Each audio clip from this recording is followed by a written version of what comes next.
नमस्ते। ज्ञान वैविध्य चैनल के विज्ञान कक्ष में आप सभी का बहुत बहुत स्वागत। आज हम जैसे कि हमारा चैप्टर चल रहा है कार्बनिक पदार्थ से जुड़ा हुआ कार्बन एवं उसके यौगिक। आज हम इसमें देखेंगे कि जो हमने IUPAC पद्धति के अकॉर्डिंग रासायनिक पदार्थों का वर्गीकरण लिया था, उनका नामकरण लिया था, वो नामकरण से संबंधित हम कुछ एक हाइड्रोकार्बन एल्केन है, एल्किन है और एल्काइन है, इनका नामकरण देखेंगे कि इसका नोमेनक्लेचर किस प्रकार से किया गया है। आज हम इसी के बारे में अध्ययन करने वाले हैं। थोड़ा सा कल वाला रिवाइज करवा देती हूँ जिससे ये समझने में आसानी होगी। कल हमने देखा था कि किस प्रकार से जो एल्केन है, एल्किन है, एल्काइन है, ये जो अवयव है इनका जब नामकरण किया जाता है तो हमने देखा था पूर्वलग्न और अनुलग्न। इनको पूर्वलग्न से अभिप्राय कार्बन की संख्या थी, यानी कार्बन 1 है, मेथ है, एथ है, प्रोप है, ब्यूट है, पेंट है, हेक्स है। इस प्रकार से अनुलग्न का मतलब होता है बंध, एकल बंध है या द्विबंध है या त्रिबंध है। उस आधार पर जैसे एल्केन है उनको हम एन देते हैं, एल्किन है उसको इन देते हैं और एल्काइन है उसको आइन देते हैं और इनको जोड़ करके उस सदस्य का नाम रख दिया जाता है। अब इसी का हम जो अध्ययन करने वाले हैं उसमें सबसे पहले हम लेंगे कार्बनिक यौगिकों में हाइड्रोकार्बन में एल्केन के बारे में। एल्केन का जो सूत्र होता है यानी एल्केन है और उसमें हम किस प्रकार से सूत्र के माध्यम से उस अवयव का अणुसूत्र बना सकते हैं, उसके लिए एक सूत्र होता है CH2N। C का मतलब क्या है? नंबर ऑफ कार्बन, यानी कार्बन की संख्या, कितनी संख्या में। हाइड्रोजन 2N का मतलब क्या हुआ? 2N plus 2।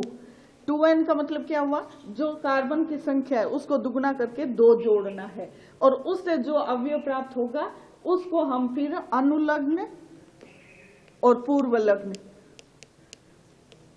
प्लस अनुलग्न,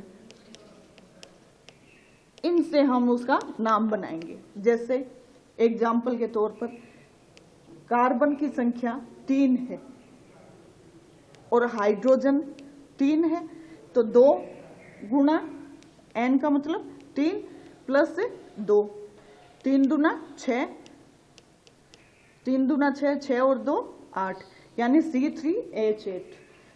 ये जो अवयव है इसका नामकरण करना है।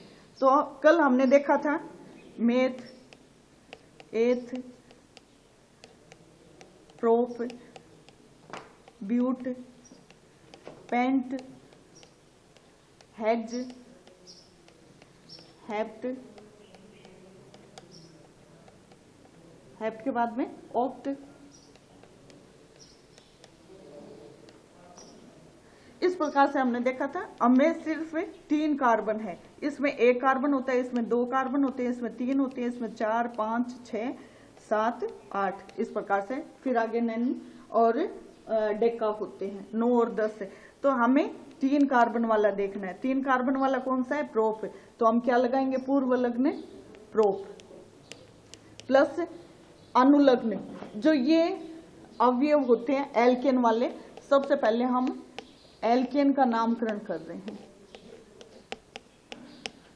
तो एल्केन के अंदर जो अनुलग्न होता है उसको हम बोलते हैं एन, यानी प्रोप एन। क्या नाम बना? प्रोपेन। इसको हम क्या कहेंगे? प्रोपेन। प्रोपेन का सूत्र क्या होगा? C3H8। C3H8 का नाम क्या होगा? प्रोपेन। तो इस प्रकार से हम किसी भी एल्केन श्रेणी के अंदर जब नामकरण करते हैं तो इन जो ये स्थितियां होती है इनको मद्देनजर रखते हुए ही हम उसका नामकरण करते हैं। अब हम देखते हैं कि ये जो नामकरण है ये तो सामान्य सा इसका नियम हुआ। अब सपोज कीजिए इसके अंदर कोई प्रतिस्थापी समूह लगा हुआ है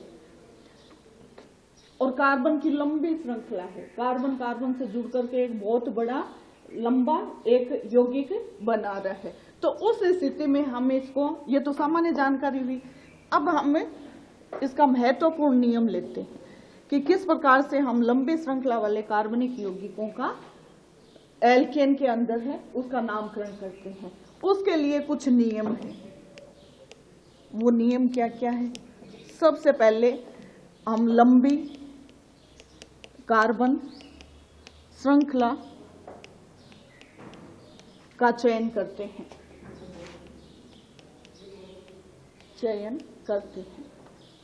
लंबी कार्बन श्रृंखला, जैसे कार्बन की संख्या 4 है या 5 ले लें।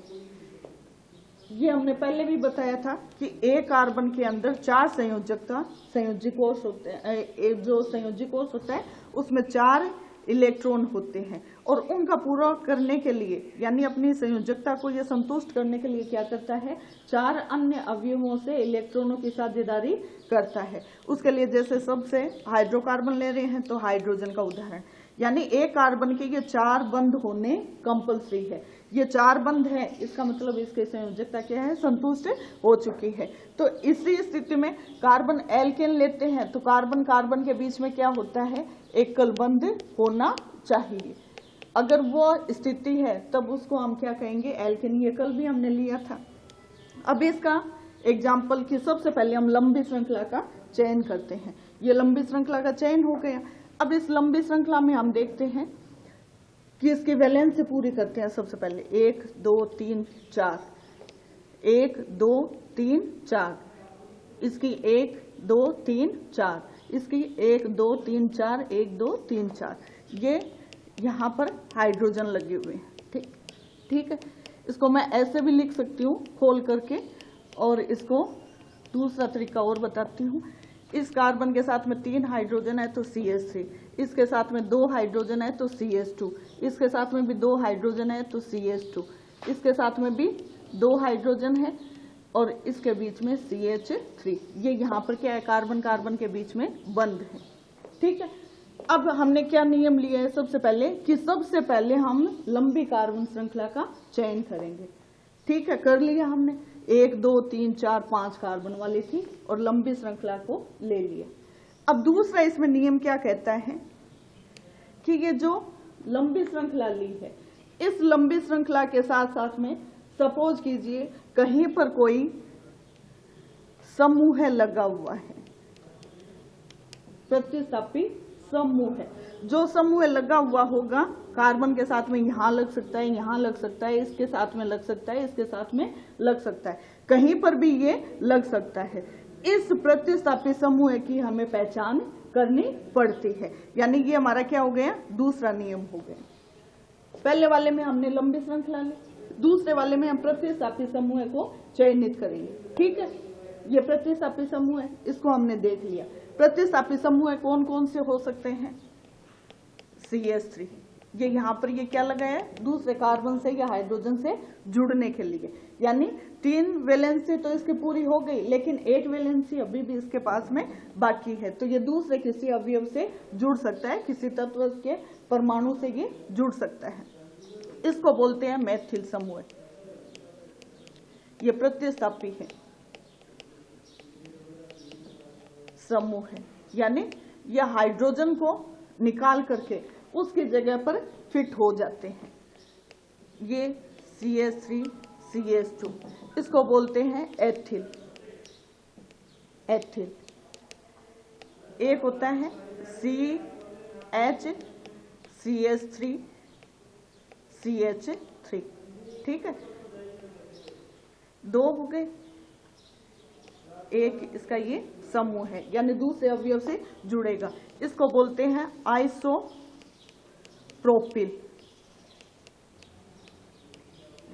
ठीक है, इसको मैं थोड़ा सा इधर बना देती हूँ और ये हमारे प्रतिस्थापी समूह चल रहे हैं। ये आइसोप्रोपिल हो गया। आइसो ने बना करके मैंने ऐसे बना दिया 2 और CH3, तब भी इसका नाम क्या होगा, प्रोपिल। ऐसे कार्बन इसमें अगर मैं 4 की श्रेणी लेती हूँ, ये प्रोपिल था, अब ये क्या हो जाएगा, ब्यूटिल हो जाएगा। इसको हम संतुष्ट करते हैं CH2 CH3, यानी 4 वैलेंसी होनी चाहिए। 3 हाइड्रोजन से हो रही है, 1 इस कार्बन से हो रही है, 2 इसके हाइड्रोजन से हो रही है, 1 इस कार्बन से हो रही है। इस प्रकार से इनमें 4 वैलेंसी कंप्लीट हो रही है। ये चौथे नंबर का है, इसलिए इसको कहा जाता है ब्यूटिल। ठीक है, ये तो कार्बनिक यौगिक से जुड़ा हुआ। अब कोई दूसरे अवयव अकार्बनिक हो, जैसे ब्रोमो हो, इसको ब्रोमीन, इसको हम बोलते हैं ब्रोमो समूह, यानी हम नामकरण करेंगे तब हम इसको देखेंगे। आयोडो, आयोडीन को क्या बोलते हैं? आयोडो, इतना ही हम लिखेंगे। NO2 है तो इसको बोलेंगे नाइट्रो, नाइट्रो। क्लोरीन है तो हम क्या बोलेंगे इसको? क्लोरो,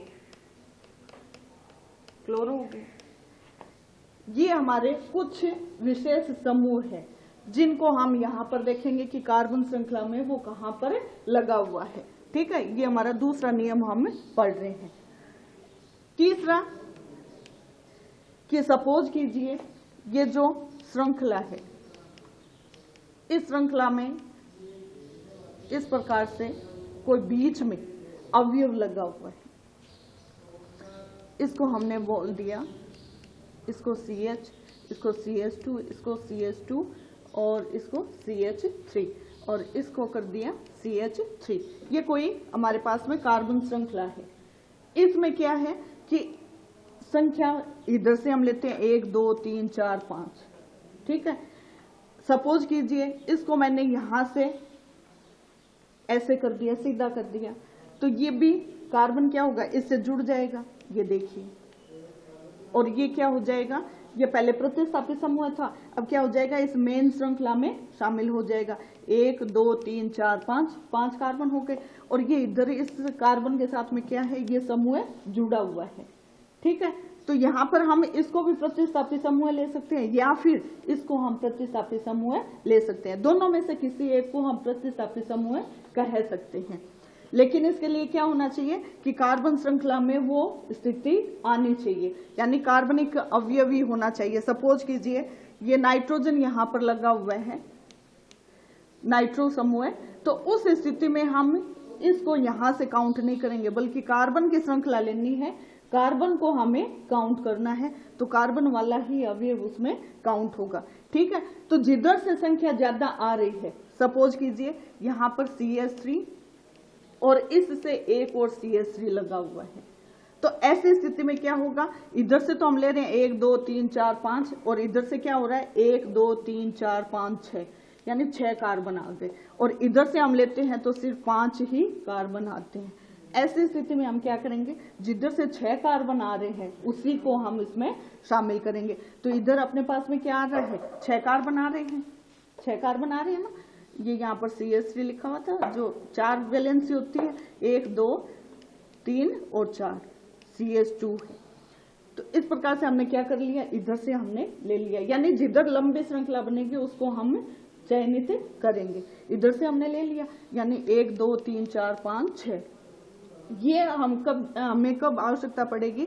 जब हम इस नियम में अगले चरण पर जा रहे हैं कि इसका हमें अंकन करना है। अंकन करना क्यों आवश्यक है? क्योंकि किसी कार्बन के साथ में कोई प्रतिस्थापित समूह लगा हुआ है, तो उसका निर्धारण करना हमें आवश्यक होता है। उस निर्धारण का जो मार्ग होता है या जो रास्ता होता है वो यही होता है। ठीक है, अब आगे हम लेते हैं। ये 3 नियम आप लोगों ने ढंग से देख लिया होगा। चौथा नियम हम लेते हैं कि ये जो लंबी श्रृंखला देख ली या 2 लंबी श्रृंखला चल रही थी, अभी देखा था इस प्रकार से, और इसमें यहां से ऐसे कार्बन लगे हुए थे, तो हमने इसको अवॉइड कर दिया, इसको तो हमने प्रतिस्थापित समूह मान लिया और यहां से इसको मेन श्रृंखला मान लिया। कहने का मतलब कि 2 ये श्रृंखलाएं थी, 2 तरीके से हम इसको जान सकते थे, लेकिन लंबी श्रृंखला का चयन हमारे द्वारा किया जाना है। इसका थोड़ा सा और हम दूसरा लेंगे, उससे आपके समझ में आ जाएगा। तो इस प्रकार से हमने इसका चयन कर लिया और ये हमने स्थिति जान ली। अब आगे की जो स्थिति है, यानी अगला नियम है, वो क्या कहता है कि जब हम कार्बन कार्बन की श्रृंखला को देखते हैं और उसमें हमें देखना होता है कि प्रतिस्थापित समूह कहाँ पर लगा हुआ है। उस जगह को हम पहचानते हैं, जिस जगह पर वो लगा हुआ है, और जब हम उसका नामकरण करते हैं तो उसको एक अंकन दिया जाएगा उस श्रेणी में कि हम इधर से शुरू करें या फिर हम इधर से शुरू करें, यानी पहला नंबर का कार्बन इसको माने या पहला नंबर का कार्बन इसको माने। इसके लिए क्या होता है, हमारा नियम ये कहता है कि जो प्रतिस्थापी समूह है सबसे कम नंबर की स्थिति में होता है, उधर से ही हमें नामांकन करना होता है, अंकन करना होता है। सपोज कीजिए इधर से मैं करती हूँ 1 2 3 4 5, तो ये चौथे नंबर के कार्बन के ऊपर लगा हुआ समूह है। यदि मैं इधर से करती हूँ तो ये दूसरे नंबर के कार्बन पर लगा हुआ समूह है। तो इजी कौन सा है, नियम क्या कहता है, कम से कम अंकन। तो कम से कम 4 तो है नहीं, 2 है, तो हम क्या करेंगे, इधर से इसका नामकरण करेंगे, यानी अंकन किधर से करेंगे, इधर से करेंगे। यहाँ पर वो समूह लगा हुआ है प्रतिस्थापी, तो हम इसका अंकन इस प्रकार से करेंगे। ठीक है, ये हमारा अंकन हो गया। दूसरे नंबर पर है प्रतिस्थापी, इसमें इस प्रकार से हाइड्रोजन लगे हुए हैं, ये CH3 हो गया। 1 2 3 यानी एक हाइड्रोजन और चाहिए, इधर से 1 2 यानी इसको 2 हाइड्रोजन चाहिए, इधर इसके पास में 1 2 2 हाइड्रोजन इससे चाहिए और इससे 3 हाइड्रोजन चाहिए। इस प्रकार से समूह के आधार पर हमने अंकन कर लिया। अब दूसरी स्थिति यानी इससे नेक्स्ट जो इसका नियम है वो ये कहता है कि सपोज कीजिए कि एक से अधिक समूह है, कौन सा, प्रतिस्थापी, एक से अधिक प्रतिस्थापी समूह है, तो उस स्थिति में हम इसका नामकरण कैसे करेंगे। इसके लिए हम क्या करेंगे, सपोज कीजिए इस कार्बन के साथ में भी है और इधर इससे भी लगा हुआ है CH2 CH3। इस प्रकार से ये यहां पर मैं ऐसे बना देती हूं C2H5। ठीक है, ये दूसरा समूह है। इस समूह को हम क्या कहते हैं, एथिल, और इसको हम क्या कहते हैं, मेथिल। अब यहाँ पर हम क्यों देख रहे हैं अभी बताते हैं। इसके लिए अभी हमने कहा था कि जो समूह है होता है, प्रतिस्थापी समूह होता है, उसको ध्यान में रख करके हमें अंकन करना होता है।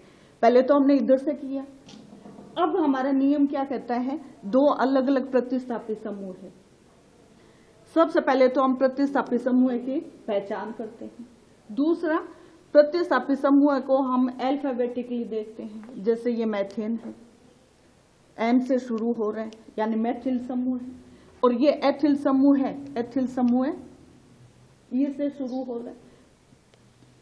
अल्फाबेटिकली सिचुएशन में अगर इनको देखें तो ये हमारा क्या आएगा, पहले आएगा, E M से पहले आता है।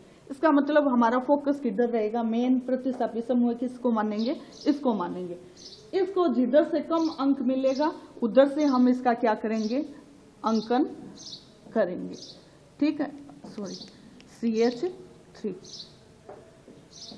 अब देखते हैं हम इसको कि किस प्रकार से हम इसको करेंगे अंकन। हमें इसको ध्यान में रखना है। इधर से करते हैं तो 1 2 3, ये तीसरे नंबर का, ये चौथे पर है, ये 5वें पर है। ठीक है, इधर से और करते हैं तो 1 2 3, करने का मतलब इधर से करेंगे तब भी ये आना है तीसरे नंबर पर, इधर से करेंगे तब भी ये क्या आएगा, तीसरे नंबर पर आएगा। अब सपोज कीजिए यहाँ पर मैंने ये 4 कार्बन ले लिए, 5 की जगह 4 कार्बन ले लिए। ऐसी स्थिति में अब देखते हैं कि इधर से हम इधर से नामांकन करें, इसको 1, इसका 2, इसको 3, इसका 4 नंबर दिया, तो ये 3 नंबर के ऊपर समूह आता है। सपोज कीजिए इधर से हम करते हैं 1 2 3 4, तो इधर कौन सा नंबर मिल रहा है इसको, 2 नंबर, क्योंकि हमारा मेन फोकस क्या है, ई के ऊपर है, एम से पहले आ रहा है। तो हम क्या करेंगे, सबसे कम अंक वाले स्थान पर इसको रखेंगे। तो ऐसी स्थिति में क्या होगा, इसका अंकन किधर से होगा, इधर से होगा। ये 1 2 3 4, और इधर से फिर हमें कोई मायना नहीं रखता कि ये वाला समूह कौन से स्थान पर आ रहा है, क्योंकि हमें तो ई को पहले लेना है और एम को बाद में लेना है। ठीक है, अगला नियम क्या कहता है कि सपोज कीजिए ये कार्बन है और इसके अंदर 2 समूह है।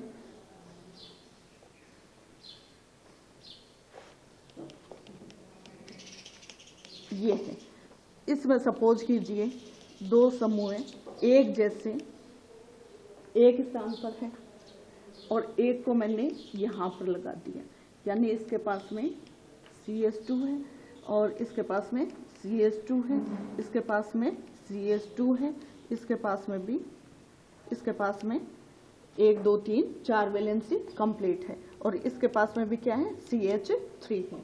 ठीक है, अब इसमें देखिए कि हम देखते हैं कि जो 1 2 और 3 समूह है और तीनों समूह क्या है, समान है, यानी ये भी मैथिल समूह है, ये भी मैथिल समूह है, ये भी मैथिल समूह है, तीनों क्या है, मैथिल समूह है। ऐसी स्थिति में हम क्या करेंगे कि जो सबसे ज्यादा संख्या में जिस स्थान पर आ रहा है उसको सबसे कम अंकन दिया जाएगा। इधर से हम करें तो 1 2 3 4 5 नंबर पर आता है और इधर से करें तो 1 2 नंबर पर आ रहे हैं। तो हमारे लिए आसान क्या होगा, हमारा नियम क्या कहता है, सबसे कम इसको नंबर देना है। ठीक है, पहली शर्त। दूसरी शर्त कि ये एक जैसे हैं, समूह है, ये भी प्रतिस्थापी समूह है, ये भी प्रतिस्थापी समूह है और ये भी प्रतिस्थापी समूह है, तीनों क्या है, एक जैसे हैं। एक जैसे होते हैं तो उनके लिए एक नियम होता है कि एक प्रतिस्थापी है उसको मोनो लिखा जाता है, 2 प्रतिस्थापी है उसको डाई लिखा जाता है, 3 प्रतिस्थापी होता है उसको ट्राई लिखते हैं, 4 होता है उसको टेट्रा और 5 होते हैं उसको पेंटा, 6 होते हैं उसको हेक्सा, 7 होते हैं उसको हेप्टा,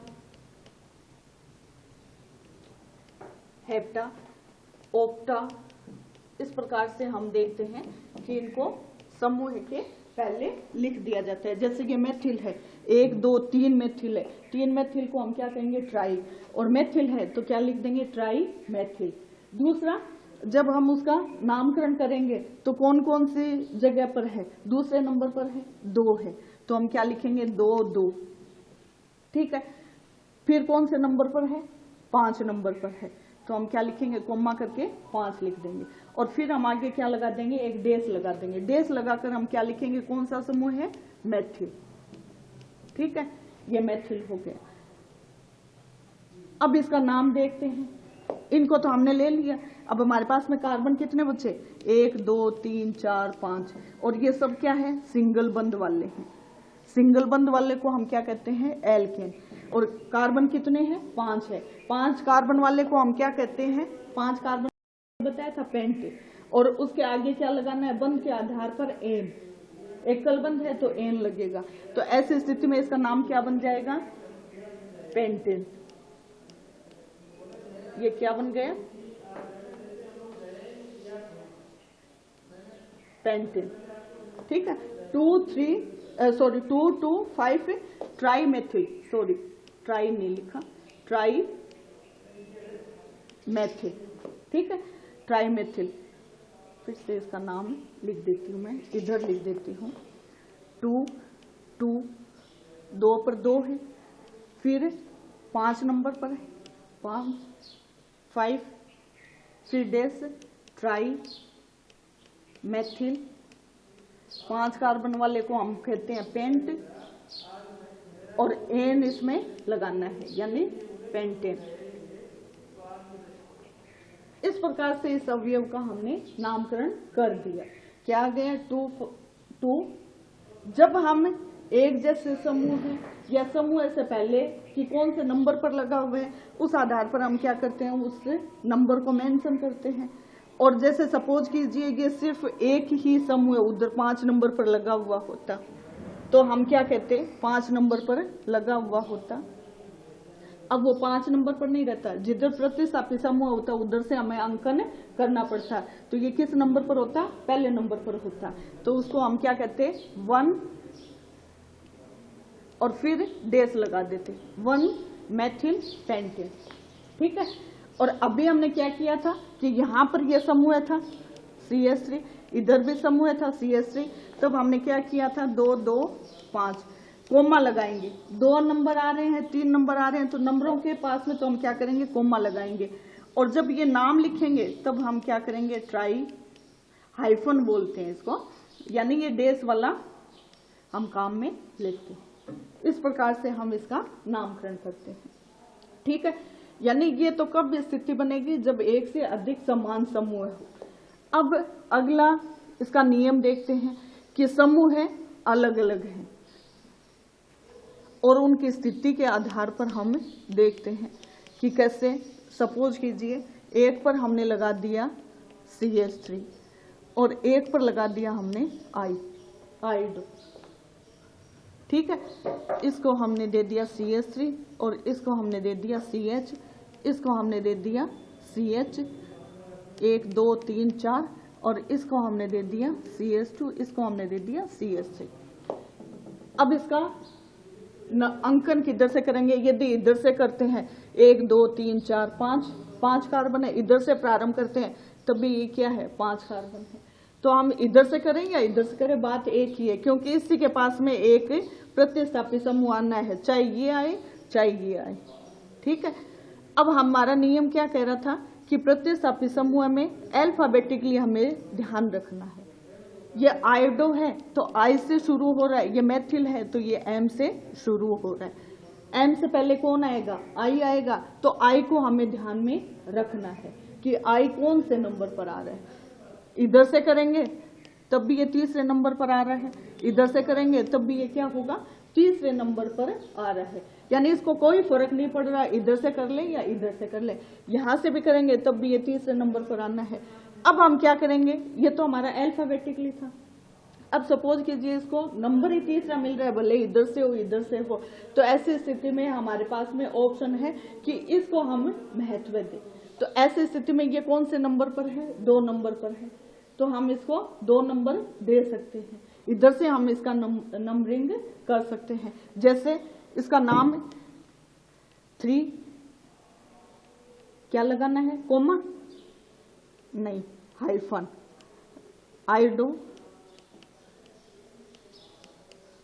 आइडो, फिर क्या लगेगा 2, क्या लगाएंगे, कोमा लगाएंगे, 2 कुछ नहीं लगाना है, 2 आयोडो मेथिल, 1 2 3 4 5, तो क्या लग जाएगा पेंट, और एकल बंध है तब क्या लग जाएगा पेंटेन। इस प्रकार से इसका नामकरण कर दिया, यानी इस अवयव का नाम ये है, इस कार्बनिक पदार्थ का नाम ये है। तो इस प्रकार से हमने, ये नहीं है कि हम 2 बाद में क्यों लिख रहे हैं, क्यों लिख रहे हैं बाद में, क्योंकि I पहले आ रहा है, इसलिए वो मेथिल को बाद में रखा गया। ठीक है, अब हम लेते हैं कि इसके अंदर सपोज कीजिए कि ये लंबी श्रृंखला है,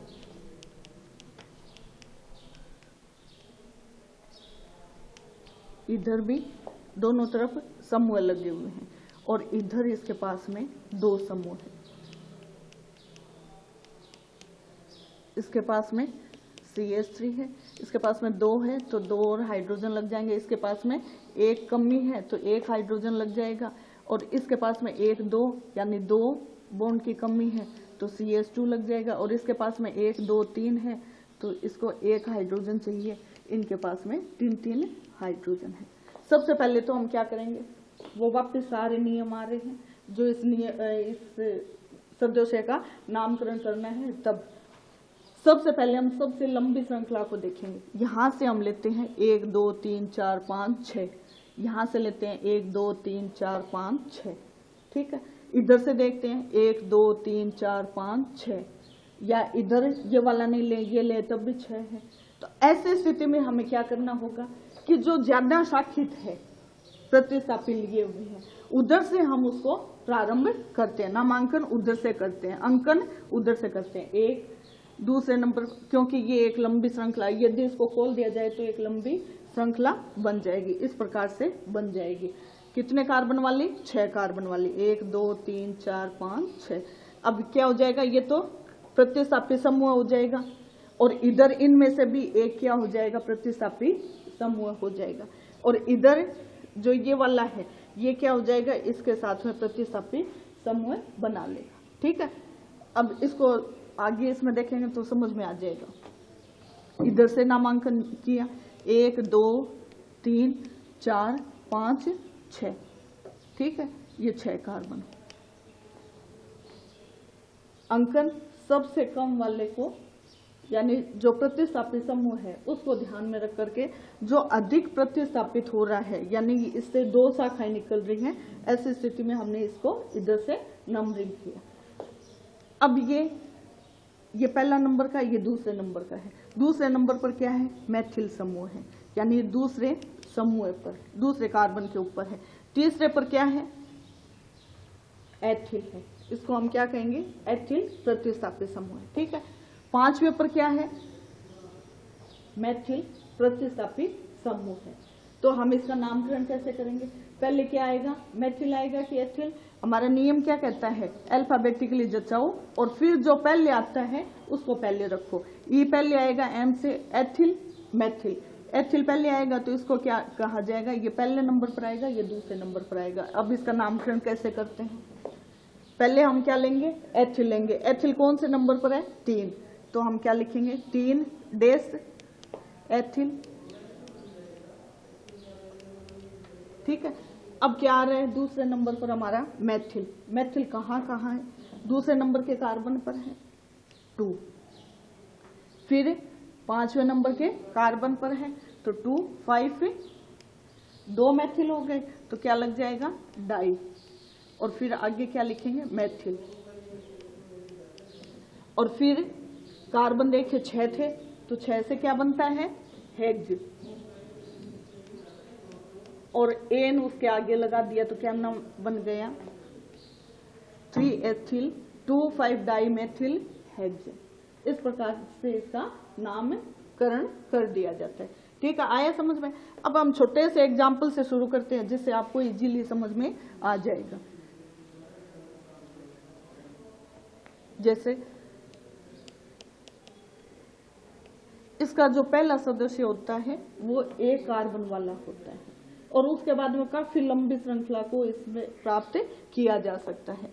तो सबसे पहला सदस्य ये है CH4। इसको अगर हम खोल कर लिखें तो इस प्रकार से लिख सकते हैं। अब ये इसका अणुसूत्र है। इस अणुसूत्र में देखिए कार्बन कितने हैं, एक कार्बन के लिए हम क्या लिखते हैं, मेथ। प्लस क्या लगाना है, बंध के आधार पर इसका अनुलग्न एन लगना है। एकल बंध है इसलिए, तो इसमें क्या है, कार्बन 1 है। हमारा सूत्र क्या कहता है, यानी कितने हुआ, कार्बन 1 है और हाइड्रोजन कितने हैं, 2 × 1 + 2 यानी CH4। तो एक कार्बन वाले को हम क्या कहते हैं, मैथ। एकल बंध है उसको हम क्या कहेंगे, एन। Math plus N. तो इस प्रकार से हम हमारा ये सूत्र यहाँ पर लग जाता है। अब इसका संधि विच्छेद था, इसको संधि कर देते हैं तो क्या बन गया हमारा, मैथेन। ठीक है, एक और एग्जांपल लेते हैं। सपोज कीजिए ये वाला है जिसमें 4 कार्बन है। ठीक है, ये डंडियां हाइड्रोजन से जुड़ी हुई है, यानी ये बंध हाइड्रोजन के साथ में बन रहे हैं। हाइड्रोजन कितने, 1 2 3 4 5 6 7 8 9 10 और प्रत्येक कार्बन के साथ में 4 बंध बने हुए हैं, 1 2 3 4। इस कार्बन के साथ में 1 2 3 4, इस कार्बन के साथ में 1 2 3 4, इसके 1 2 3 4, यानी चारों संयोजकता क्या है, बैलेंस है।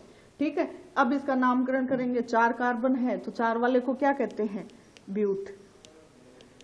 और एन लगाना है तो क्या नाम बन जाएगा, ब्यूटेन।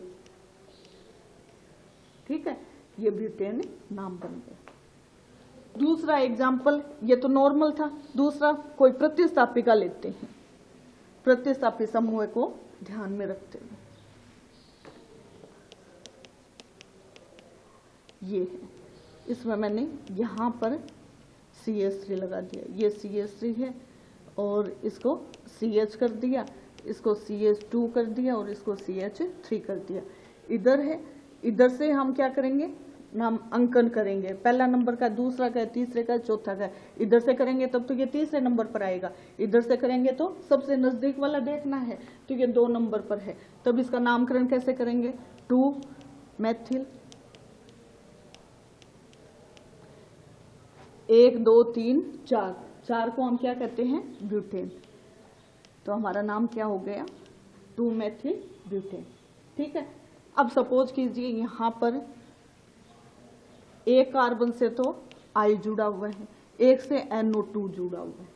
तो ऐसी स्थिति में ये 2 प्रतिस्थापी समूह है। वही नियम क्या कहता है? I को अल्फाबेटिकली सेट करो। I और N में देखो पहले कौन आता है, तो पहले I आएगा। इसका मतलब नामांकन किधर से करना है, सॉरी अंकन किधर से करना है? इधर से। 1 2 3 4। ठीक है। 2 नंबर पर क्या है? आयोडो। और 3 नंबर पर क्या है? नाइट्रो। नाइट्रो। और फिर 1 2 3 4 यानी ब्यूटेन। ब्यूटेन। ठीक है। इस प्रकार से इसका हम नामकरण कर सकते हैं। आया समझ में? अब हम लेते हैं दूसरा इसका प्रकार, यानी ये तो एल्केन वाला था, ये मेथिल, और ये आप लोगों ने नोट कर लिया होगा और उधर वो भी नोट कर लेना। अब हम दूसरा इसका प्रकार लेते हैं एल्कीन।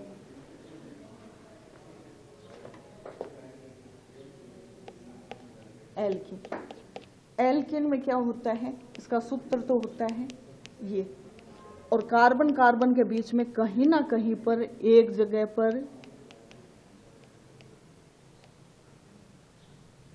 CH और CH2, कार्बन में कहीं ना कहीं पर एक जगह पर डबल बॉन्ड लगा रहेगा, यानी कार्बन कार्बन के साथ में द्विबंध से जुड़ा रहेगा। अब इसका हम नामकरण करते हैं। इसमें बाकी तो रूल वही है जो एल्केन में काम में लिए थे। एक इसका देख लेते हैं, सबसे छोटी जो श्रृंखला है इसकी 2 कार्बन से ही बन सकती है। यह हाइड्रोजन लगे हुए हैं इस पर, CH2 CH2, यानी ये सबसे छोटा इसका अवयव होता है। इसको कहा जाता है, 2 कार्बन है तो इसको क्या कहेंगे? एथ। और डबल बॉन्ड है, हमारा नियम नॉर्मल क्या कहता है? पहले कार्बन की संख्या आएगी, ठीक है, फिर इनमें बंध आएगा। डबल बॉन्ड है तो डबल बॉन्ड के लिए हम क्या लेते हैं? इन। तो हम क्या लगा देंगे? इन। इसका नाम क्या हो गया? एथीन। ये छोटा अवयव है, इस श्रेणी का सबसे छोटा अवयव है। अब इसमें हम नियम देखते हैं कि ये तो नॉर्मल थे, सारे नियम वही लगने हैं जो एल्केन वाले, सिर्फ थोड़ा सा अंतर है। अंतर क्या है कि इसमें हम ये देखेंगे कि कौन से नंबर कार्बन पर ये डबल बॉन्ड लगा हुआ है। ठीक है। ये यहाँ पर हाइड्रोजन है, हाइड्रोजन से हमें कोई लेना देना नहीं है, हमें सिर्फ कार्बन से मतलब है। द्विबंध जिसको सबसे कम अंक मिलेगा उसी तरफ से हम इसका क्या करेंगे? नामकरण करेंगे, यानी अंकन उधर से ही करना है। इधर देखते हैं, इसके अंदर ये डबल बॉन्ड है। यदि मैं इधर से करती हूँ 1 2 3 4 तो ये 3 नंबर पर आ रहा है। यदि मैं इधर से करती हूँ इसका नामकरण तो 1 2 3 4, यानी पहले नंबर पर ही क्या आ रहा है? डबल बॉन्ड आ रहा है। तो हमें फायदा किस में हो रहा है? पहले वाले से, इससे इधर से 1 नंबर, यानी नंबरिंग इधर से करें ऐसे, क्योंकि हमारा नियम भी ये कह रहा है। तो ऐसे स्थिति में हम इसका नाम क्या रखेंगे? 1 2 3 4। पहले अनुलग्न, अनुलग्न से भी पहले एक अनुलग्न और लग रहा है, जैसे पहले प्रतिस्थापी था, और इसके अंदर क्या हो रहा है कि प्रतिस्थापी तो है नहीं, तो हम आयन को मान करके चलते हैं।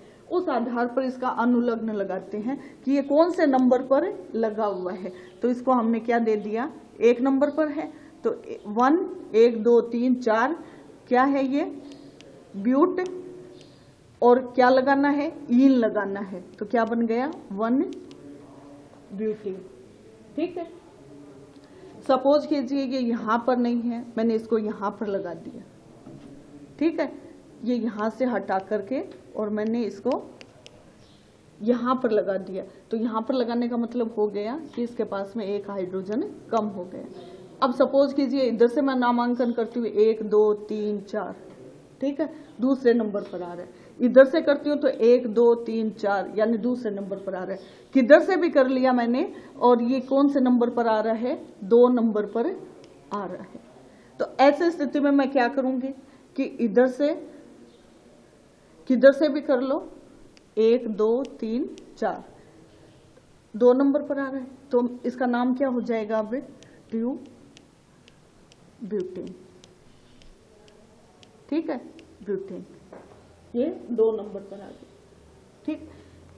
तीसरा इसका एग्जाम्पल हम लेते हैं, यानी वो नियम भी है, नियम को देखते हैं कि हमने ये तो देख लिया यहाँ पर, और यहाँ से मैंने एक और कार्बन जोड़ दिया,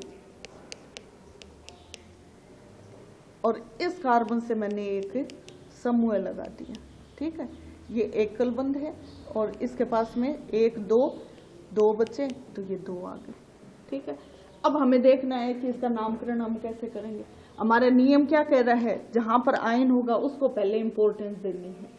तो इधर से हम नामांकन कर रहे हैं 1 2 3 4 5, तो ये किस पर आ रहा है, 2 नंबर पर आ रहा है। इधर से हम करें 1 2 3 4 5, इधर किस पर आ रहा है, 3 पर आ रहा है। तो हमें करना क्या है, सबसे कम वाले को लेना है। सबसे कम वाला कौन सा है, कम अंक, वो क्या है हमारा, 2 है, ठीक है। अब हमें यहाँ प्रतिस्थापी समूह को इग्नोर करना है। पहले हमारी शर्त क्या होगी, इन वाला देखना है, डबल बॉन्ड कहाँ पर आ रहा है उसको हमें महत्व देना है। दूसरे नंबर पर हमारा मैथिल समूह आ रहा है, तो ऐसे स्थिति में हमने इसको इग्नोर कर दिया, इसको इंपॉर्टेंस मिली। अब इसका नामकरण कैसे करते हैं, मैथिल समूह से शुरू करेंगे, इन से हमें बाद में लेना है। पहले हम मैथिल समूह, क्योंकि प्रतिस्थापी समूह को वैसे नामकरण में महत्व मिलना है, तो ये कौन से नंबर पर है, 5वें नंबर पर है। 5वें नंबर के कार्बन पर है ना, 1 2 3 4 5, 5वें नंबर के कार्बन पर है। तो इसको हम क्या कहेंगे, वाइफ मैथिल। और 1 2 3 4 5, 5 कार्बन है, तो 5 कार्बन के लिए हम क्या लगाएंगे, पेंट, और क्या लग जाएगा, पेंटीन, पेंटीन, ठीक है। ये तो पेंटीन लग गया। और कौन से नंबर पर आयन है, 2 नंबर पर, तो हम क्या लिख देंगे इसमें, 2। इस प्रकार से हाइफन को हम जरूर दर्शाएंगे, ठीक है। 2 नंबर लिखते हैं तब तो हम क्या लिखेंगे, कोमा। और अगर हम नंबर नहीं लिख रहे हैं, नाम लिख रहे हैं, तब हम क्या देंगे, हाइफन को दिखाएंगे। तो 5 नंबर पर मैथिल समूह है और 2 नंबर पर क्या है, इन वाला है, तो इसको हम क्या कहेंगे, 2 पेंटीन, ठीक है। इस प्रकार से हमारे ये एल्कीन हो गया। अब हम लेते हैं एल्काइन। 3rd नंबर पर आता है एल्काइन।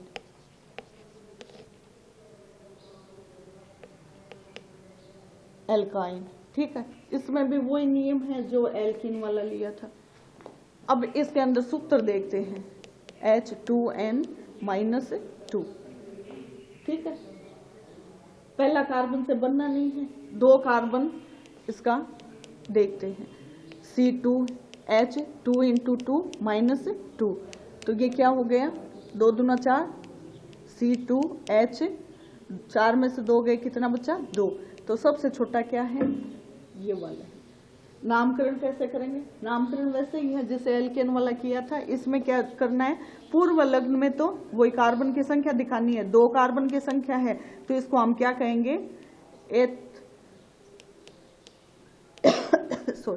एथ के बाद में इसमें क्या लगाना है, आयन लगाना है, आयन, ठीक है।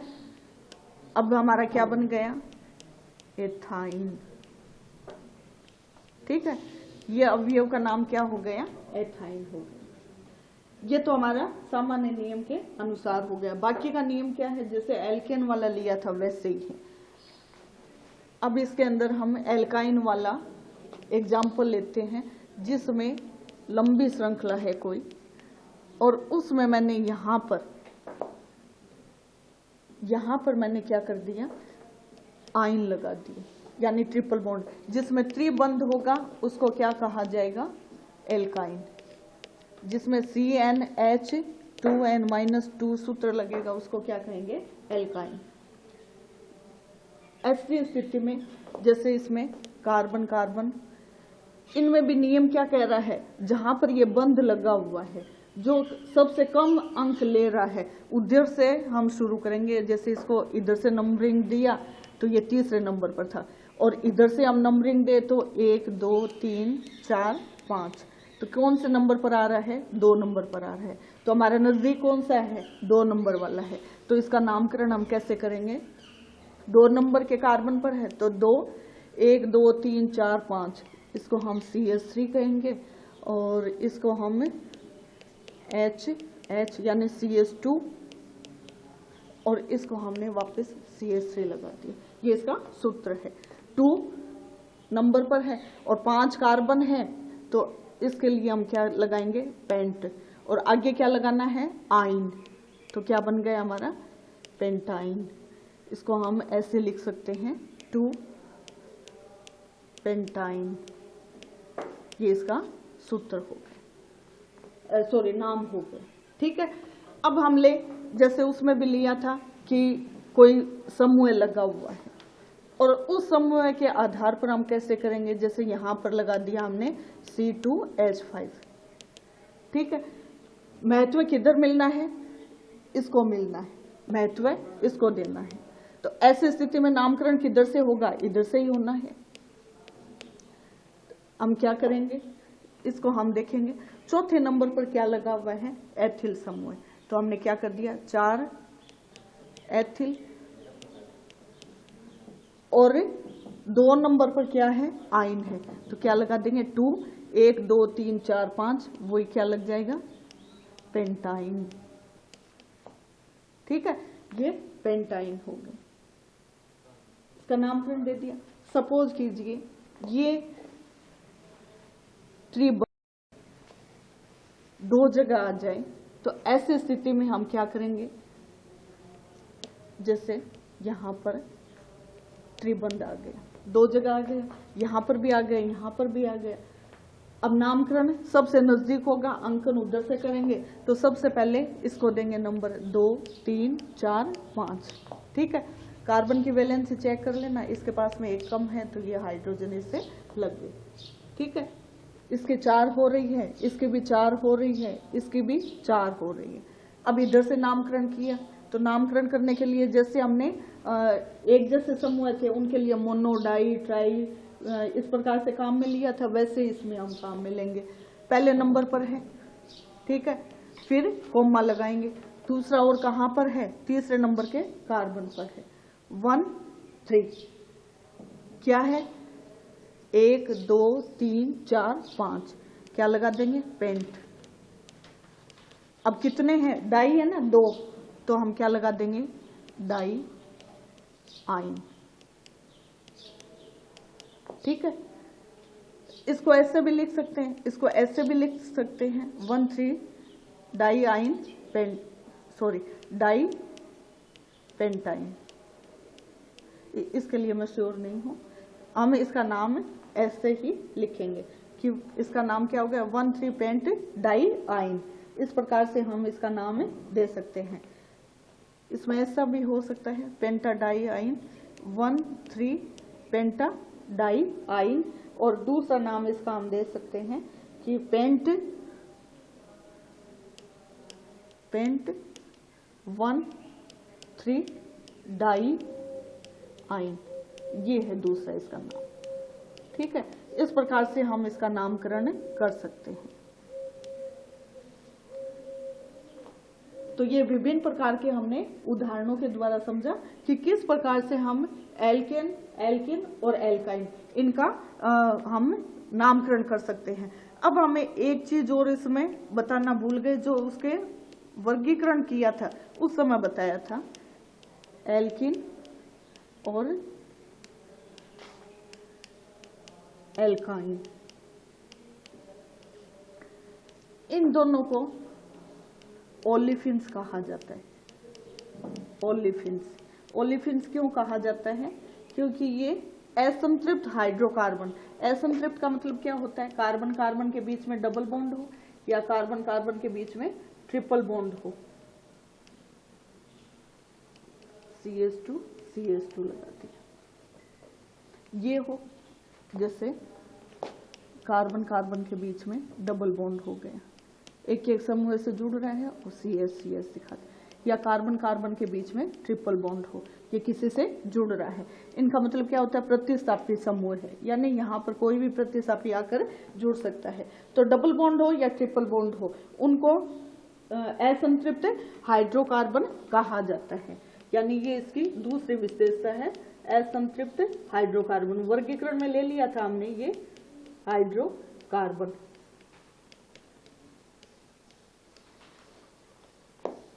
ये ओलेफिन्स का मतलब होता है कि जब इन अवयवों को ब्रोमीन जल के साथ में क्रिया करवाएं तो एक लिक्विड प्राप्त होता है, और वो लिक्विड कैसा होता है?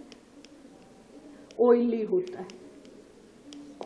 ऑयली लिक्विड प्राप्त होता है। ये एल्केन होते हैं, ये पोरिफिन्स होते हैं, इनमें ऐसा नहीं होता है। ठीक है, ये एक अलग गंध से पहचान होती है। तो इस प्रकार से हम ये इनकी विशेषता उसमें बता दिया था वर्गीकरण में, लेकिन फिर भी यहाँ पर फिर मैं क्लियर कर देती हूँ। इनको पोरिफिन्स कहा जाता है और इनको ओलेफिन्स कहा जाता है। तो इस प्रकार से मुझे लगता है आप लोगों के ये क्लियर हो गए हैं कि किस प्रकार से हम इनका नामांकन कर सकते हैं। और आगे की जो क्लास होगी हमारी, उसके अंदर हम इनके कार्बन के अपर रूपों के बारे में अध्ययन करेंगे। इनके विभिन्न अवयव है जो कि हमारे लिए उपयोगी है, उनका हम अध्ययन करेंगे। आज के लिए इतना ही। आप लोगों का बहुत बहुत धन्यवाद।